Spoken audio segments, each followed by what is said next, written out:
Murad dan Widya dapat gelar orang adat 9 luar negeri Lontor.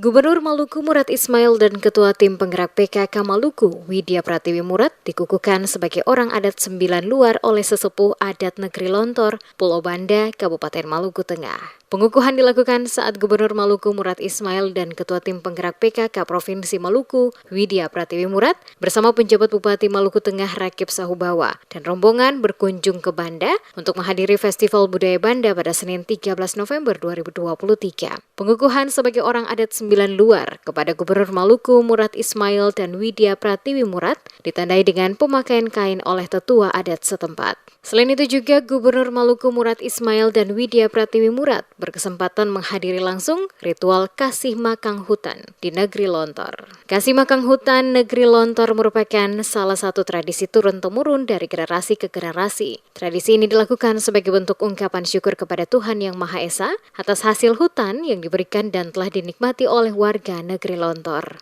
Pada kesempatan tersebut dilakukan penanaman pohon pala oleh Gubernur Maluku bersama dengan penjabat bupati yang dilanjutkan dengan persembahan tarian siamale dan ditutup dengan makan patita bersama. Seperti diketahui, pemberian gelar adat yang dilaksanakan oleh masyarakat setempat dilakukan apabila ada tamu agung atau para petinggi daerah yang hadir dan telah melalui proses musyawarah mufakat Negeri Lontor.